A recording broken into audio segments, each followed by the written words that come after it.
welcome back to PopCultX, your pop culture podcast where we talk about all things pop culture from our Gen X perspective.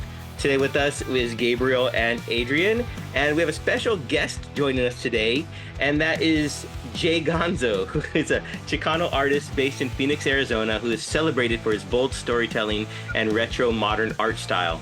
He's best known as the writer and artist for the indie comic series Mano del Destino, which is a vibrant homage to lucha libre culture set in a fictionalized, aspirational 1960s Mexico. So, Gonzo, thank you for joining us tonight on PopCultX.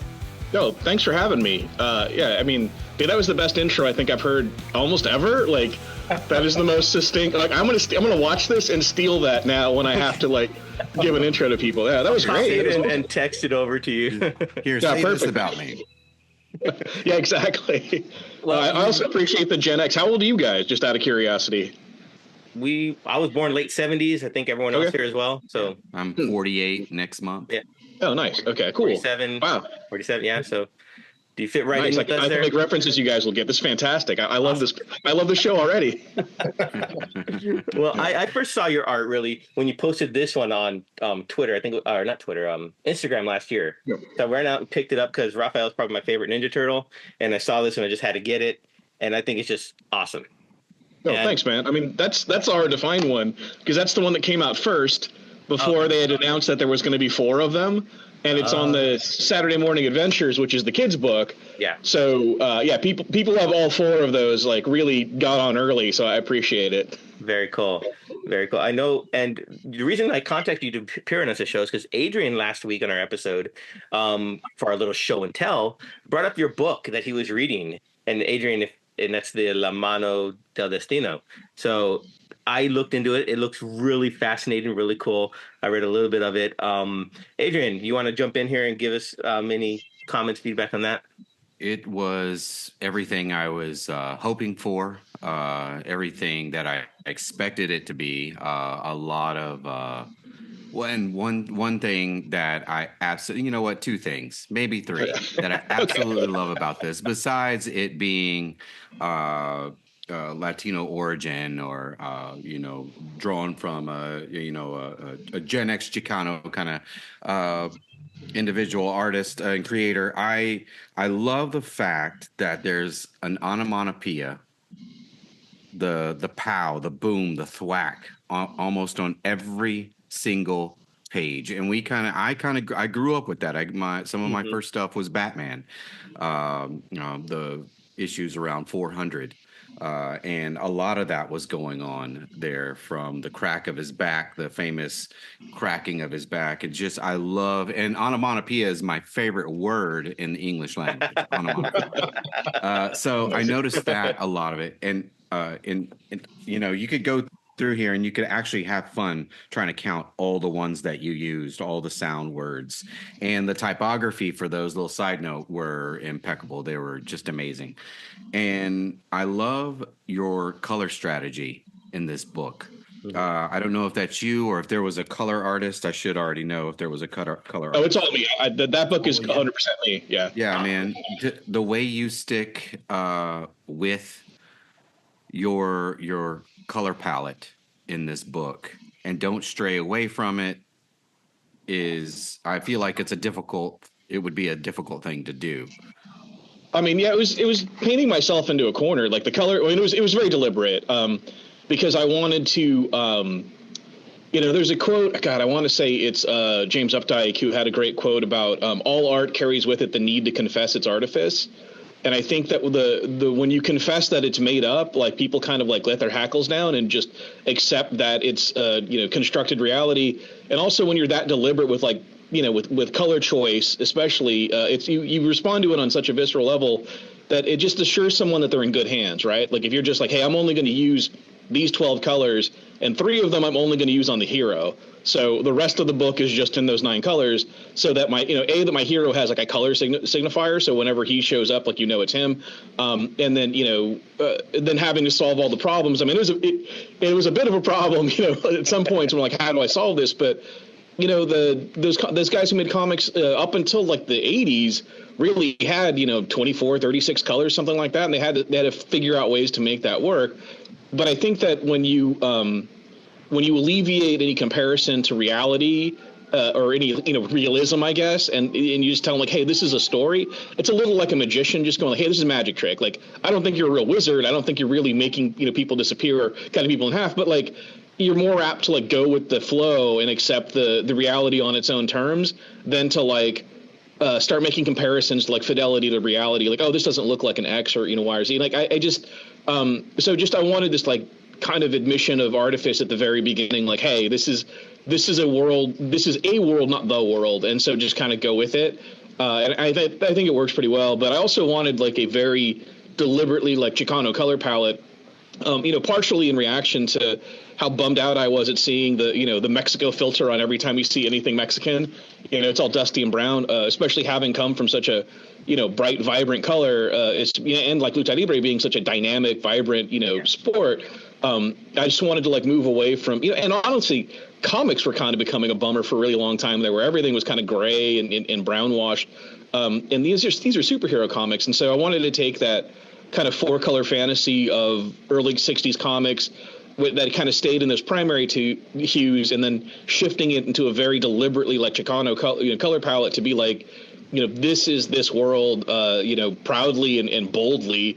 And it's going to be, melodramatic because everything is, even the chroma is turned up, to an exaggerated degree, because that's what lucha libre is, right? When dudes get hit in lucha libre, like they fall over backwards and grab their back and writhe in pain. It's like, we as a Chicano, like, we are a people of melodrama. Like, watch a telenovela, you'll see what melodrama is about. And so I wanted to convey that in comics, and then the same with the sound effects. Like, I wanted that, like, I think the reason that sound effects like that have fallen out of favor is because they've moved to the letterer and not to the artist to put those in there. And so a lot of times they just look like they're on the art instead of in the art. And sound effects are diegetic, like they are part of what's happening. And I think that if you take the time to draw them in, like I have, it makes them seem diegetic and like part of the artwork. And it is one of the things that only comics can do. Like I think there's a lot of talk about like everything getting ported over to other media, and this that being some kind of weird measure of success. But I'm like, man, you can't do the things in comics that you can that you can't do them in movies as well. You can't do them even in animation. So I dig leaning into the fact that it's comic, and now the limitations of comic books, the fact that they're silent, the fact that they're flat, the fact that they're still, all become an asset, because now that I'm taking advantage of that, because it'd be hard to make a movie that was in 12 colors, right? Or it'd be hard to make a movie where sound effects like pop in and out, although Scott Pilgrim did a pretty good job of that. But I've seen it to varying degree. But I think that takes those kind of audiences out of it, whereas comics readers will look at it and be like, oh yeah, comics. Like it's like a friendly reminder of like this thing that I love. Like this, yeah, it's doing the thing that only you can do here. So that's my really long-winded answer to your statement.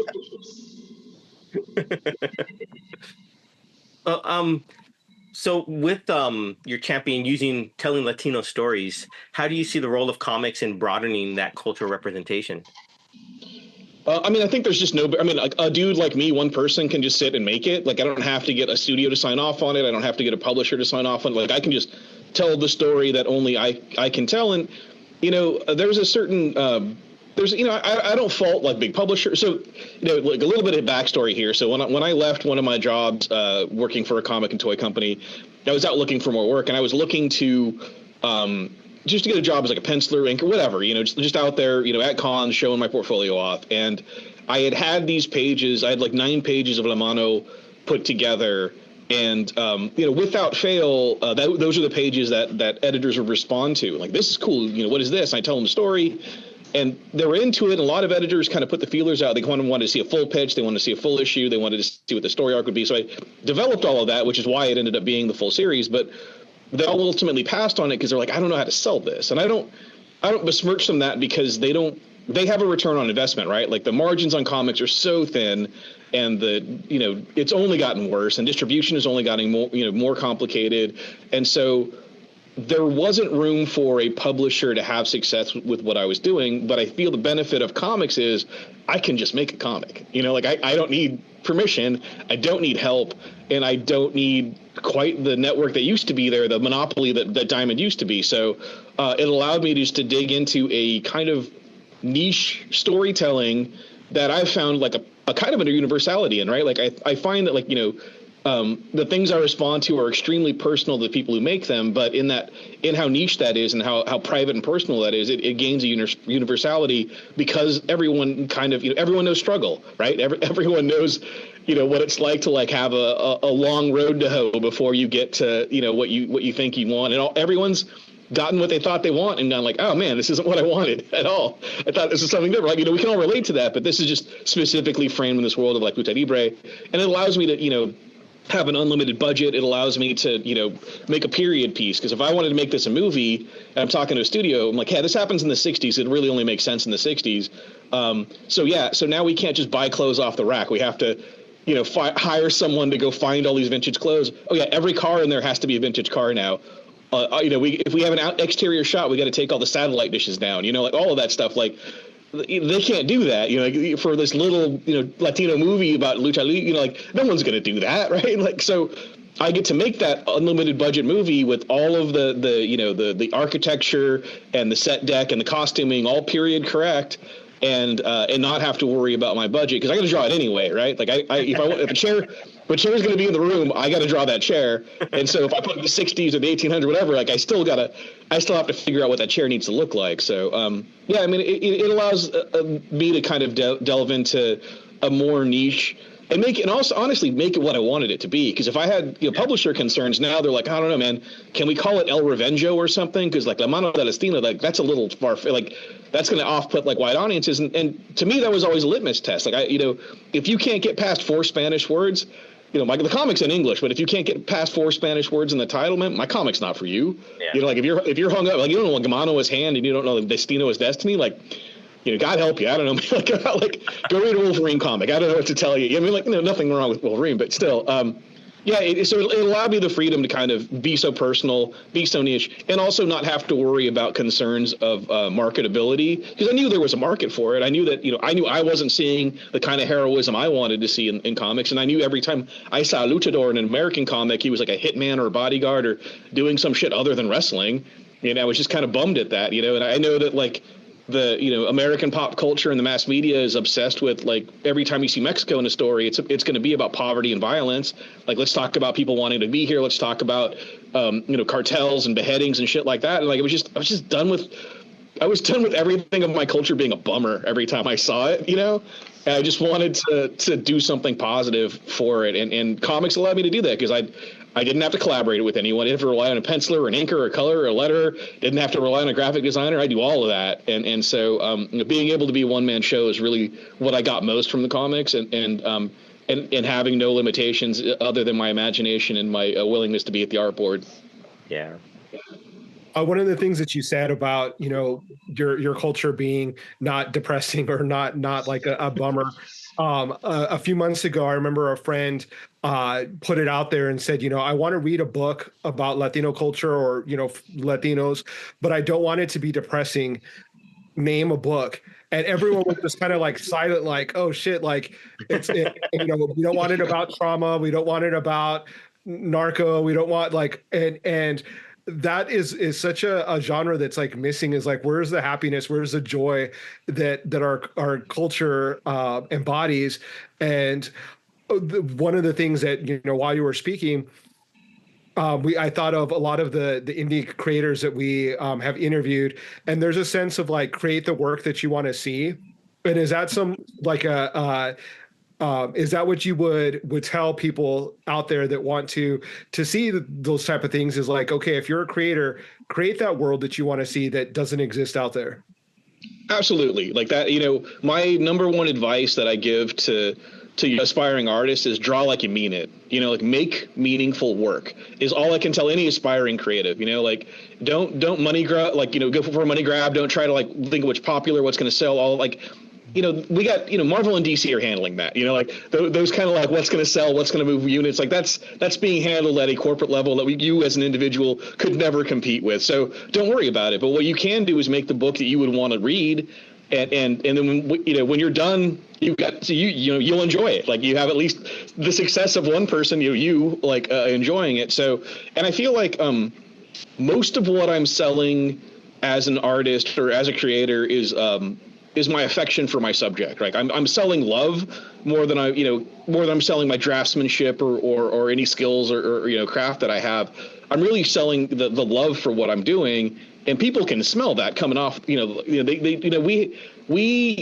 interact with the world in such a emotional way now that people do have a better radar for stuff that wasn't made for profit, that was made out of love. Like you can just you can taste someone who loved making their food. Like when you get a plate of like by someone who really cared about what the food was, and you also know what it's like to, just get a fast food corporate, here's the recipe and we get 900 more that are going to happen. So I feel like, if you can love what you do, someone will respond to that because they will sense the love coming off of it, especially in a world where there's so many kind of, corporate money grabs. I mean, that word authenticity gets bandied about, but I mean, it is true. Like, if it is authentically what you wanted to make and you make meaningful work, it will find an audience. Like people can't help but like feel that coming off of there. And it's extremely intangible. Like you can't really quantify. If you could, corporations would do it. Right. So, yeah, man, that is always my advice is make meaningful art. Like it. Especially speaking, you said doing things you love. Now you've done many art forms from graphic design, tattoo work. How have all those experiences shaped your approach to working on comics? The graphic design definitely helps with the, how the book looks. Like I think like a designer, I think about like the emotional truth of a moment. I mean, my time as a graphic designer went from being like a, junior designer all the way up to being the creative director at an ad agency. I had Don Draper's job. I had the corner office. I had a staff and a secretary, all of that stuff, and what that aspect of it taught me when you're thinking about marketing in terms of campaigns and emotional resonance and brand promise and those sorts of things, they're always about like I talk about this a lot, and I've made some videos about it. Is like, what are you really selling, right? Like, what's the emotional truth here, and not the like, the widgets or whatever it is you think you're manufacturing. The example I always give is that, Nike doesn't sell athletic equipment. Nike sells transcendence of self through sport. They're selling you the opportunity to be the better you. How you get there is through what they're selling, right? McDonald's doesn't sell fast food. McDonald's sells enjoyment.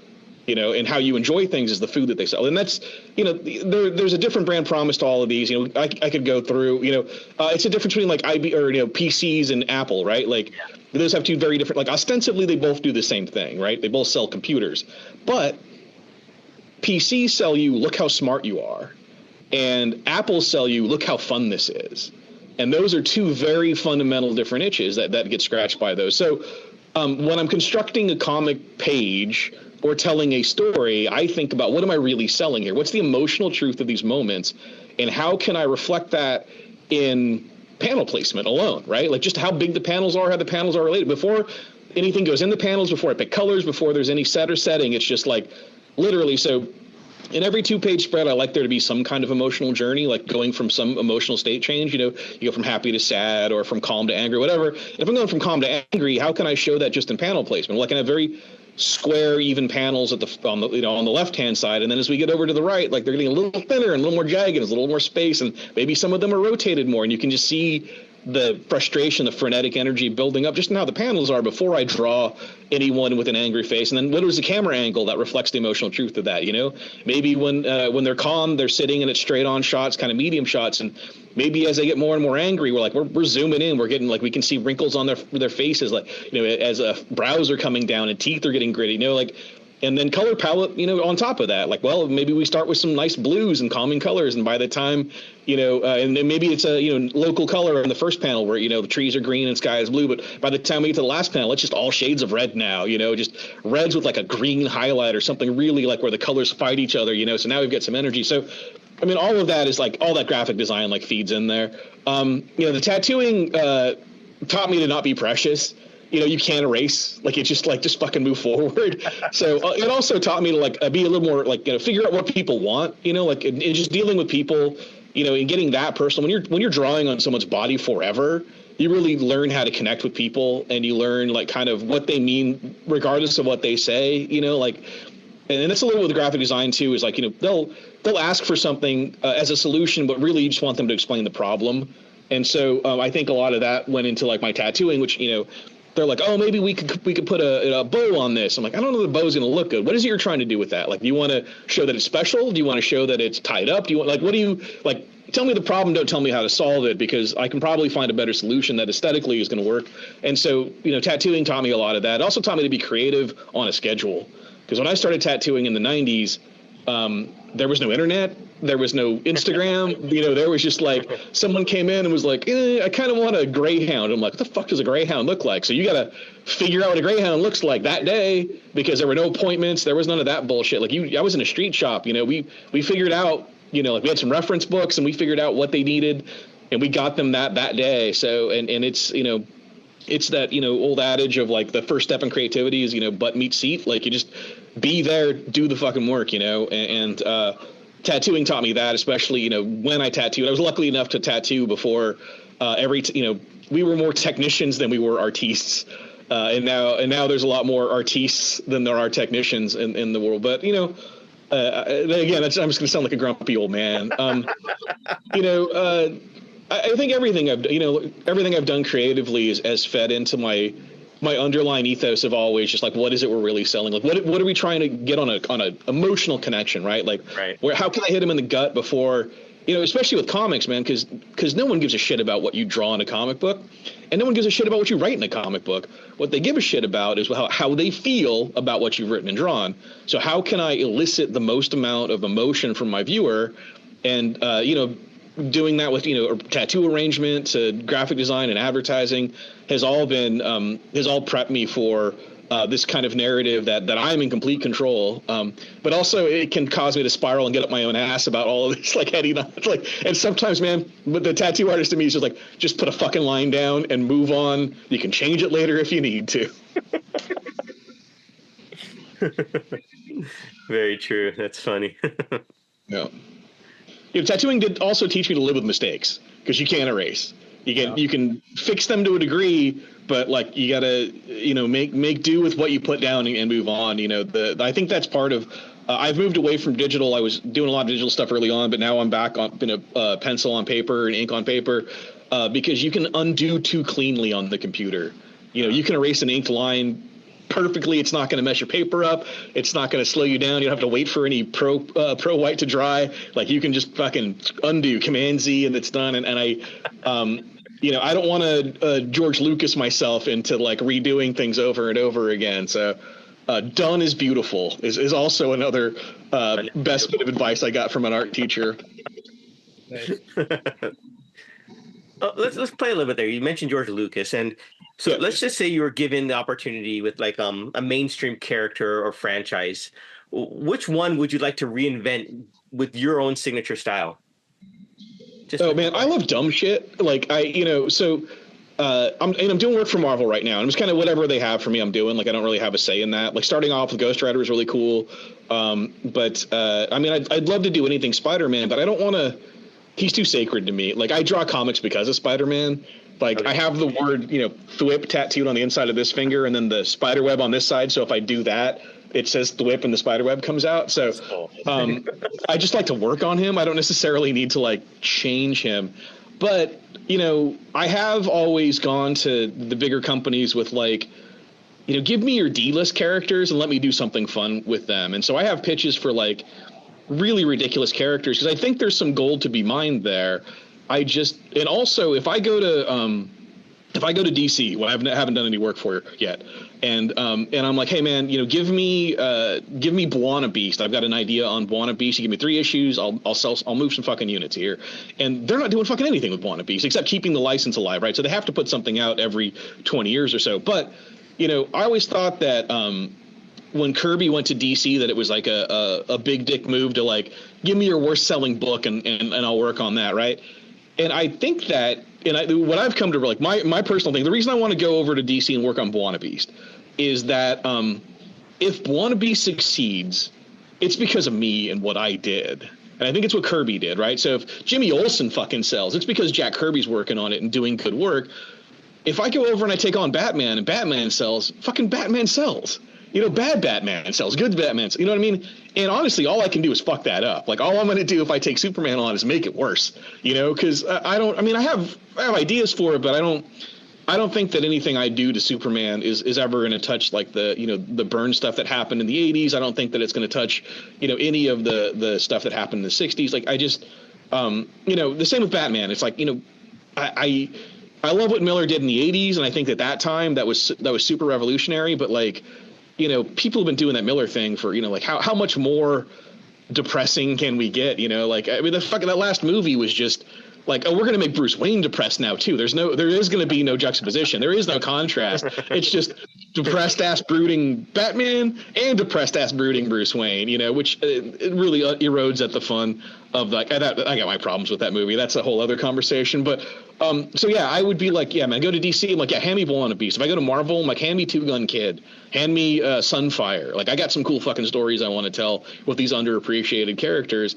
Because no one's gonna watch me. No one's gonna have an opinion. You know what I mean? Like, if I'm on an X book, I got eyes on that. They're gonna check it out. But if you give me fucking Two Gun Kid, no one gives a shit about the Two Gun Kid. And if I sell Two Gun Kid units, fucking that's all me, man. Like, I did that. So if I sell Wolverine books, Wolverine did that. Fucking Hugh Jackman did that, right? Like, I can make no, like, I'm, only partially, fractionally can I make some kind of claim to that. So, yeah, but those are the things I would love to do. Like, I have, so there's Two Gun Kid story I have. There's, which is Marvel. I've got a Sunfire story. DC, I've got Buona Beast, and what was the other thing I have? I have these, like, all just kind of, like, laid out somewhere. Mostly because, if they ever ask me, I just want it to be, like, so out of left field. Or like, what? I'm like, no, I really want to do this fucking Buona Beast story, and just do something fun. And again, if it works. It would be, it's a fucking, again, I did Magic Trick. Like, like, how the fuck did he make Buona Beast work, But that's what Morrison did. Morrison grabbed a bunch of, of bullshit Doom Patrol people that no one gave a fuck about in 20 years, and he just found a cool, angle. Like, I'm not saying I'm Grant Morrison, but I am, but but they came in with an affection for them, with a genuine affection for those. Like, I'm not just being contrary, where I'm like, give me Jack of Hearts and I'm going to make it the best book Marvel. I'm like, no, I'm never touching Jack of Hearts. I don't want to draw that costume over and over again. But, like, I got nothing there. There's nothing that can happen there. But I think, when Morrison came into Doom Patrol, they had an actual love for that, and you can see. The love that comes through in that. So yeah, those are the mainstream things, I guess, the mainest of stream things that I would love to do. I mean, I'd love to do, like, I'm trying to think, man. I'd love to do anything X-Men, like any version of the X-Men. I'd love to do, like, just a few pages of. I'd still love to do anything Spider-Man. And then DC, I'd love to do a Deadman. Like, I've got that's the other thing. I got a Deadman story or 5 that I would love to tell over in DC. But that's Deadman might be the closest thing to mainstream I have over at DC, because I just, I took all the Batman shit out of my portfolio 30 fucking years ago, because I realized that's all that any editor sees when you go to a convention. It's like, got some Batman pages, huh? Oh, it's Wolverine pages? Yeah, there's some advice for artists out there. If you're looking for a job, don't have Batman pages, don't have Wolverine pages. Find someone that not everyone's going to be drawing, unless you're the fucking best. This is all the caveat. Like, if you got tremendous skill set, if you can just work on anything that looks glorious regardless of your affection for it, like, yeah, do that for sure. But that is like half of a percent of people who want to get into this business have that kind of skill set. And those people already have jobs. Like, they don't have to worry about it. But if you're like me and you're grinding away at it, and you're trying to break in, you're trying to do stuff for other people, just have portfolio pages that aren't Batman, that aren't Wolverine, that aren't Hellboy. Like, just, because, man, listen, Mike Mignola's got the pick of the litter. He can ask anybody he wants to draw Hellboy, because everybody wants to draw Hellboy. DC Comics, he can ask anybody. So now you're not in competition with me for this job. You're in competition with Jim Lee. You're in competition with everyone on the planet who wants to draw Batman. So, all right, there's my rambly answer to that too. I'm sorry. Yeah, you guys can shut me up at any time. Just put a hand on something. I had to look up who Buona Beast was because I'd never heard of that character, but now I know. So interesting. Yeah, he's very problematic. They have. I think Morrison changed who the actual Buona Beast is now. I don't know what he's up to these days, but yeah, he's got like an interesting power. You know, he's kind of like Animal Man adjacent, beast and stuff. And yeah, exactly. Island of Dr. Moreau type of deal going on there. Exactly, but you know, I think there is. I'm all about reclaiming bad stereotypes too, man. Like I want to make a case for like a reclamation of certain types of tropes. Like with Lamano, I'm working on series 2 now, and Lamano's famous. Spoiler alert: if you've read the comic, it ends up pretty good for him. So now that he's in this position, he's going to do stuff like make movies. So now I can explore different genres that I don't have to shoehorn into continuity because he's just famous in making movies. So I can do the comic book adaptations of movies that he's made.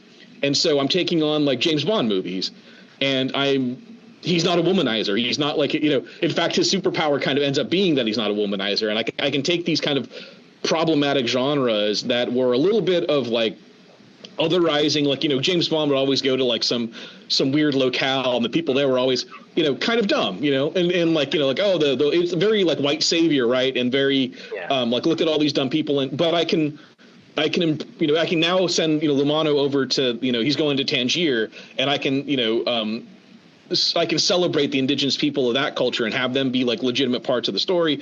I cannot just dumb down the conflicts that are happening there into being like a backdrop for the Anglo conflicts that are happening, like, and make it important. And so like I get to reclaim my love for James Bond movies by not making them problematic anymore, not having them full of stereotypes. Right.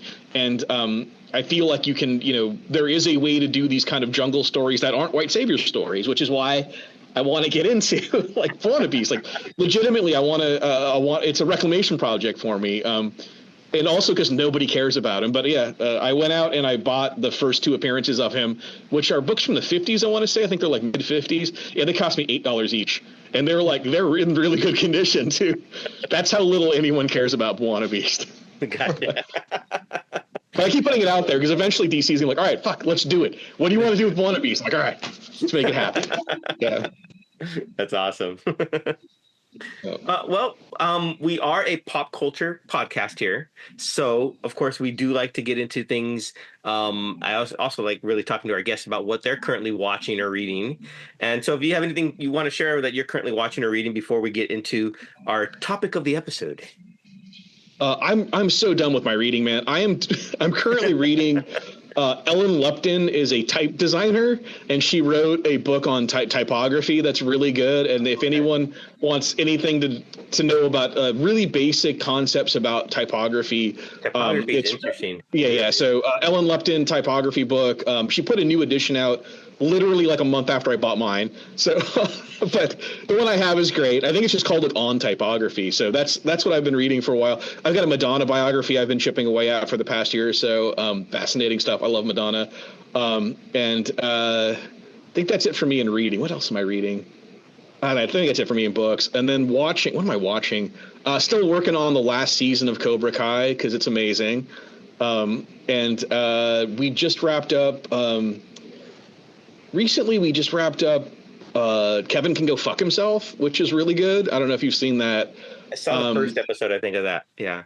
Yeah, it's really, really weird, man. Like, I like that. And it's almost like a Pleasantville thing where, like, that kind of real world she lives in starts, like, infecting other people. Mm-hmm. And some people you wouldn't expect, too. You're like, holy shit, is he in the real world now? Like, he's not on the sitcom anymore? Yeah, I really like when people let things not acknowledge their tropes. It's very similar to what I do, where it's like, I'm gonna lean into what we are. It's a TV show, so here's a TV show, ask TV show. And I also have you guys seen Kevin? Have you guys seen that show? No, I have not. I don't think I've ever heard of it. It's like basically like a sitcom when you see like the family together, but when the main character goes in behind the scenes, turns into like this drama. And it's like her real life. It's really interesting. And I have to. Yeah, like the lighting changes, the cameras change. Like it's like you're watching All in the Family when they're around Kevin, and there's like a laugh track, and he's like doing wacky stuff, and then she'll like walk into the kitchen, and now it's Breaking Bad, and it's all like kind of dusky tones, and everything's naturally lit. Yeah, and it gets pretty dark, man. Yeah, but it's fairly interesting. It's what's her name from Schitt's Creek? I can't think of Right. It's I know Annie something or other. Yeah. She's great, and seeing her kind of, because Schitt's Creek was a very heightened reality too, and then seeing her in this kind of like more real, real world situation was pretty cool. And then we wrapped up fairly recently, but I just found out they're making a second season. Is the Gentleman TV show? They had the Guy Ritchie movie that they turned into a TV show that I guess was only supposed to be that one season. That was brilliant, and so I think everyone realized it was brilliant. And was like, oh yeah, we're making a second one now. So I've been trying to recommend it. I think the Gentleman TV show is as good as Guy Ritchie has been in 20 years. I mean, if you like Lock, Stock when that first came out, or Snatch, or like any of those early movies where you're like, it's that, but like kind of he's grown a bit. He's not quite as it's not. I mean, there is a lot of shock value, but it doesn't really hang its hat on that, and it is. It's tense too, man. It's like watching Uncut Gems for 8 more hours, right? So you have like extra episodes. You're just like, there's so many of those where you're like, just don't walk away, just turn, or whatever it is. You're like just telling the characters like, all you got to do is like just turn around, man. Like just don't, and then they do it. You're like, oh fuck, like what are they gonna do here? Yeah, so it's tense but great. So really dig that one. Awesome. Very cool. Very cool. Well, one of the things that I want to talk with all of you guys about, and I'm sure you guys will have more opinions on this than I do, and that's the use of like movie quotes and how they get turned into like memes, or how they transcend their films that they're in into more of our everyday vernacular. Like, for example, like life is like a box of chocolates from Forrest Gump, or you can't handle the truth from A Few Good Men, stuff like that. So let's go around the horn here. Gabe or Adrian, kick us off and tell us a quote that you find that maybe even you use on a daily basis. Yeah, for me, when I was kind of thinking of memorable quotes for movies, the first thing that popped into my head is "I'll be back" from the Terminator. Arnold Schwarzenegger, I'm a big fan. He's like the best action star like of all time. I remember watching it as a kid and like saying it, using it as like a phrase in my everyday life. And it just took on a life of its own. I think he personally, Arnold has said it in like his other films, in the Expendables 2. I think he says, "I'll be back," and Bruce Willis is like, "No, you've already been back. Like, I want to be back." And then like it becomes a joke. So it's like kind of self-referential. So that for me is like one of my favorite ones. Arnold Schwarzenegger has a ton of one-liners that are amazing, but "I'll be back" is probably one of my favorites. Yeah, Arnold is, especially there. Like, I think of "It's Not a Tumor" from like Kindergarten Cop. That's probably one of my favorite of his. Because anytime you have like a headache or someone, "It's not a tumor," and it's just like, but yeah, "I'll be back" is so classic. How about you, Adrian? You'll find me on a daily basis just having a full-on conversation with my kids or my wife, all in movie quotes. Awesome. Sometimes they have no idea if what daddy says was real from my dome or if it's from a movie. So most of the, and I'll have friends that do that as well. My favorite one, I think, I don't know, I have so many. I really do. Well, give us a list. It doesn't have to be one. I mean, when we see somebody that's a little crackish, and or somebody that feel like they're tweaking on aisle 9 at Walmart. We're like, me and my wife are like, play a little baseball. So it's from Boogie Nights when Alfred Molina is sitting there free basing whatever he's free basing. He's like, you guys play a little baseball, and everybody's like, no, thank you, I don't like that, and we just want some cocaine, and so there's little things like that. And I want to say Airplane is one that I can quote quite a bit. And I've actually quoted it on one of my first time I was a guest here on PopCultX. I said, we were talking about something, and I busted out they bought their ticket.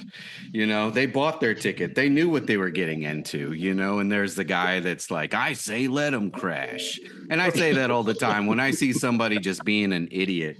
And most of the time I try my best at doing the proper voice that the line is Delivered in, okay. is delivered in as well. So yes, Arnold Schwarzenegger is definitely one that I've quoted a bazillion times.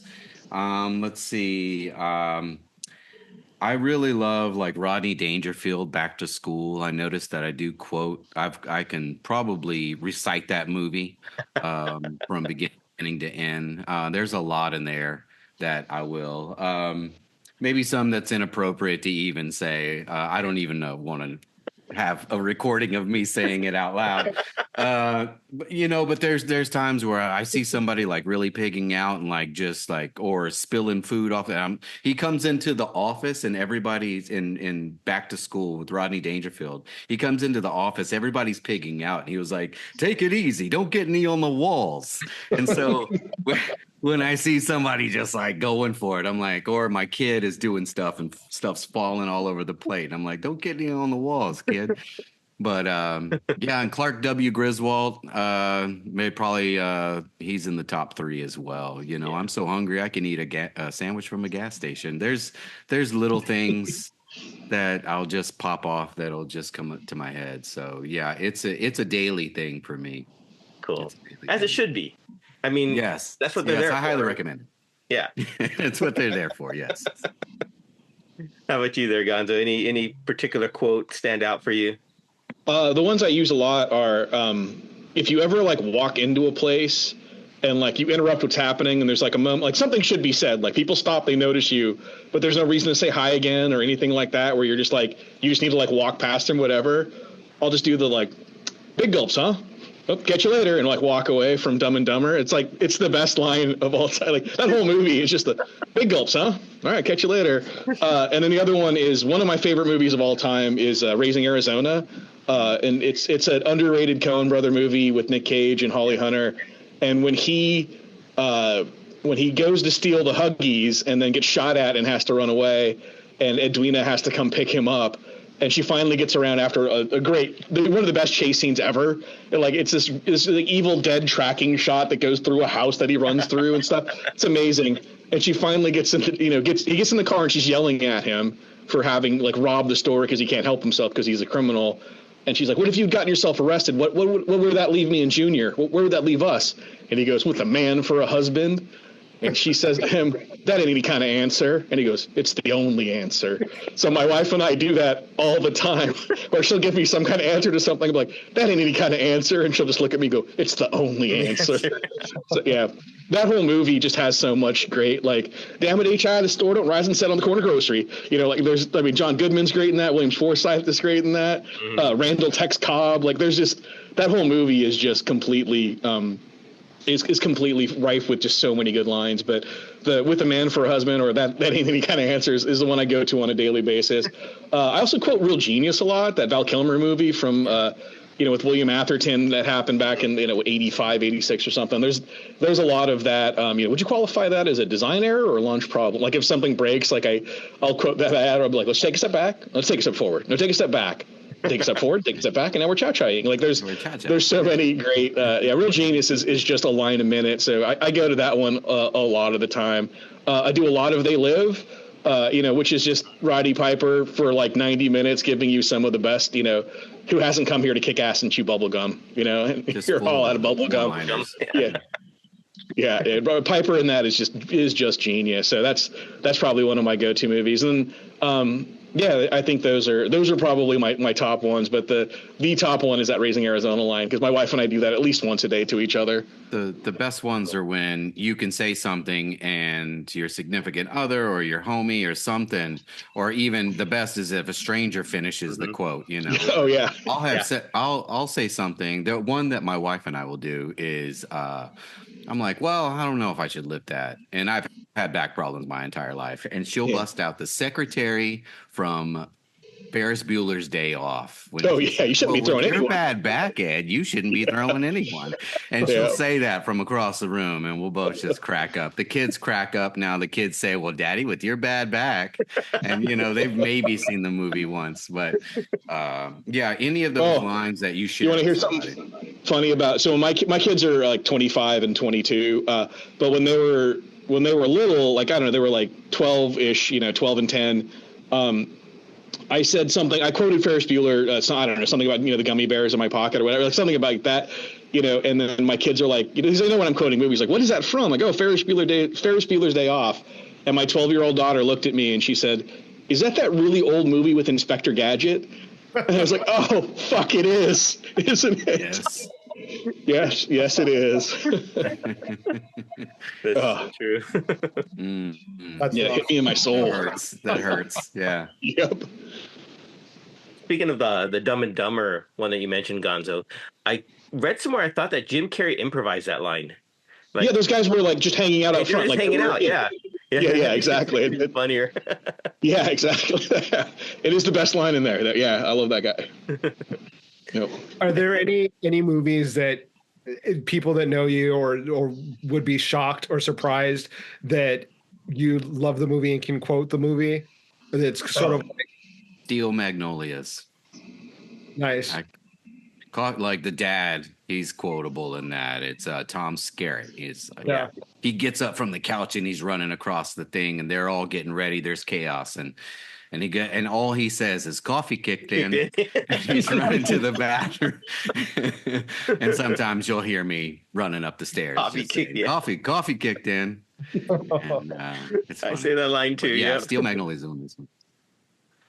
I actually was going to bring up Steel Magnolias as an example because there isn't anything further away from like me than being like a bunch of old Southern white ladies. Like, so it's like, it's a perfect movie to quote just as like what I think one of my favorite lines is, "I'm not crazy. I've just been in a bad mood for the last 40 years. Such a good line. Yeah, that's true. Although one of my favorite movies, even though it is more similar to me, that I quote probably on a daily basis is Wayne's World.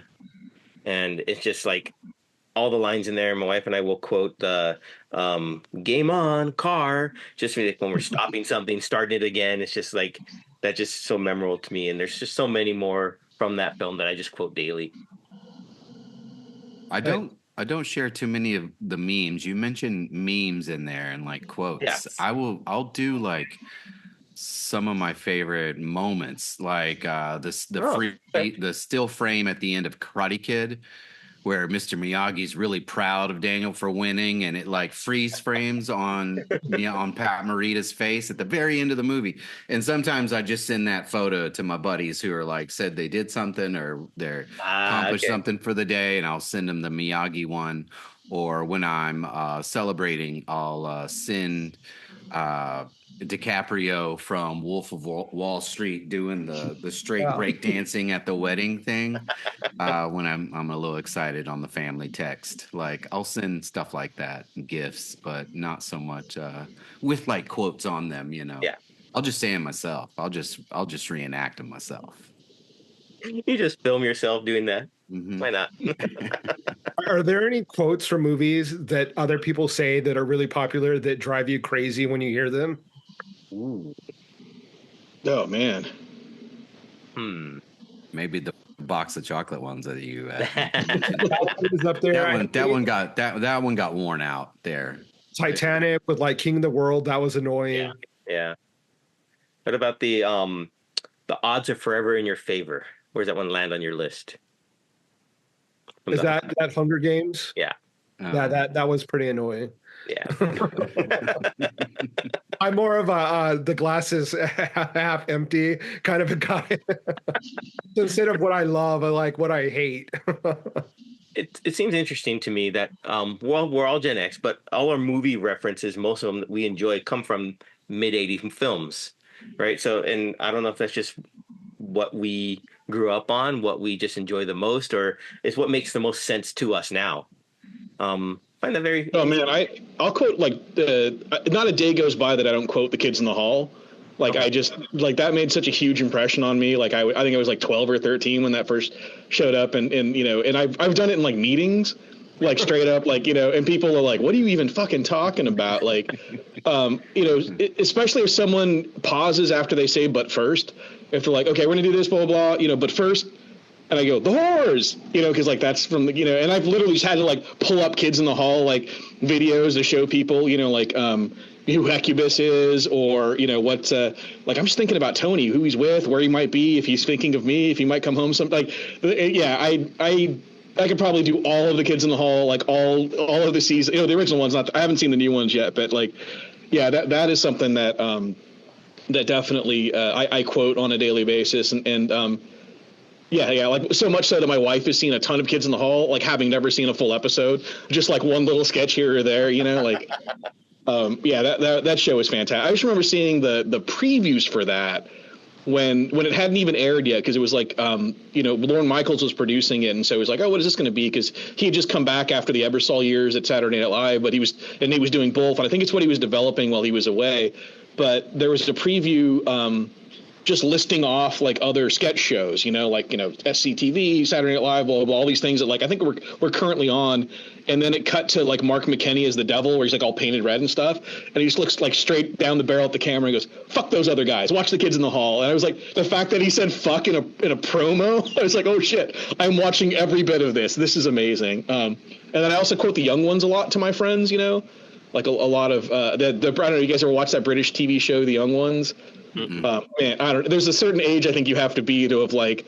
It was on MTV late at night, in the like mid '80s, and it was like, I think there's a kind of punk disposition that like every punk I know like watched The Young Ones, and so yeah, there's a lot of you know, don't you know there's an atom bomb blocking the fridge, like stuff like that, you know, and like boring. It's what I think it's what Sid Vicious is quoting when you watch Sid and Nancy when they're saying boring. I think they're quoting The Young Ones, if I'm not mistaken. Maybe that might be a little chicken or egg thing. I'm not really sure about that, but like, yeah. There's another thing that like me and all my buddies would quote is like the TV shows definitely, Young Ones, Kids in the Hall, absolutely. Yeah, awesome, very cool, very cool. Oh man, well, I think that's all the quotes I can deliver today. My brain's pretty fried. But Gonzo, thank you so much for joining us today on this episode of PopCultX. We really appreciate your time, your passion for your art, and passion for sharing it with us. We really do appreciate that. Well, thanks for having me, man. This was fun. Adrian, did you have any other questions? I mean, you're the one who was like really into the book. I don't want to feel like I did. Did you have any questions you want to ask before I go? Where you go? Yeah, thank you. No, I really didn't, man. I'm eager to dive into the next one. I really enjoyed everything you did here, and I appreciated. I feel like I appreciated the little things that you were hoping people saw, but maybe not if they didn't have that design eye. I'm a freelance graphic designer as well. Oh, right on. I did notice a lot of this stuff, everything from color to layout to even the change of style when they were doing some of the flashbacks or some of the side stories or something. That there was it felt like it was kind of Powerpuff Girl kind of style. Oh yeah, there's the UPA style. Yeah, exactly. Yeah, because I figured, yeah, if it happens in the 60s and they made a cartoon about him, it would look like 60s cartoons, and that UPA style was very, like geometric UPA style was very popular back then. And it also gave me a framework to put when he goes and he communes with Quetzalcoatl, which again may or may not be, you know, in his head or not. Like it gave like that. It doesn't matter. Like that's the one thing people do ask me about. I'm like, it doesn't matter. Like, you know, if they're like, is he actually in the spirit world talking to like this god, or is it just in his head? I'm like, yes, that's what's happening. So, okay. But yeah, it was. I had to like lay the seeds for that so that I could do that, you know, earlier or later on in the book. And then the flashback stuff, when you see him as a kid, it has white borders instead of black borders, because like there's black gutters and black borders on all the real world stuff, and when he flashes back, it's brighter because we only remember like the brightest things from our past. We don't remember every moment. So I wanted to have that kind of like, oh yeah, the past always looks better because you forget all the dark shit. So yeah, thanks, man. Appreciate you picking up on that. Yeah. Yeah, I liked it. It reminded me of, well, I don't know which came out first, maybe this, but Kevin Eastman did it on Ronin as well, the latest one, the last Ronin. Oh yeah, Last Ronin, Last Ronin 2. Whatever one. Yeah. Yes. And the flashbacks Kevin Eastman draws. The new artist draws everything, and the Kevin Eastman draws all the flashbacks or any kind of. Yeah, if that can be motivated, it can be really powerful. I think a lot of I learned that from Ralph Bakshi, the animator, the guy who made Fritz the Cat and that really old Lord of the Rings, and he did what the fuck else did he? Did Wizards? I guess. So Ralph Bakshi. Yeah. Wizards. Yeah. Yeah. So Wizards is great. You can watch it online. I recommend everybody watch Wizards. It's like 90 minutes. It's fantastic. All of that Mike Plug concept art is fantastic. Anyway, I saw an interview with Bakshi, and he's like, he talks about how he changes styles between scenes and stuff, and he's like, why do you have to hold on to a style for the entirety of the movie? He's like, if the scene calls for it, you can make it a different thing. He's like, and that's one of the benefits of animation is you can just change styles. And so I always thought that in comics that was kind of fun, where you could just like switch things up and like, this is a different kind of story being told in this section, so it can look a different way. And again, it's one of those things you can only do in comic books. So, and it also keeps me from getting bored. I can just draw some shit that looks a little different than other stuff, and as opposed to it just being like another. Sometimes it just well, a fill-in artist had to come in here, and you're like, Wolverine just walked in a room, and suddenly I've got what the fuck is it? I'm not going to badmouth anybody. There's a guy I usually make fun of Marvel. I'm not going to do it now. But I think something like, I don't know if you guys ever see that anime Fooly Cooly? Mm-hmm. That switches up it's every anime. Like it just goes from this kind of like Lupin the Third style, kind of classic late 70s stuff to like full on Evangelion when like the robots are there, but then you get some production IG fucking weird kind of soft form, and I think that it all serviced the story really well. And so that and Fooly Cooly and Ralph Bakshi made me be like, I'm gonna fuck with style here because I can, and it keeps me from getting too bored. Because comics, it was seamless, and I really enjoyed it. It was a really great part of the book. No, appreciate that, man. Yeah. Cool. All right, I won't keep you guys any longer. So I just wanted to make sure, because Adrian was the one who brought my book to the group last time. I wanted to make sure that you. I wanted to be here for you. So. If people want to stay in touch with you, follow your journey, Gonzo, where can they find you best at? Instagram is probably my best one. So it's just at @JGonzoArt, all one word. The letter J, Gonzo Art, all one word. Give me a follow there. I do have a Twitter, doing stuff there. I don't know, man. Twitter's a hellscape these days. But and then I think on Blue Sky, I'm Gonzo Art as well. So if you want to go to Blue Sky, I tend to double up on everything. So if you follow me on one, it's a rarity. I'm going to put something on Blue Sky that's not on Twitter that's not on Instagram.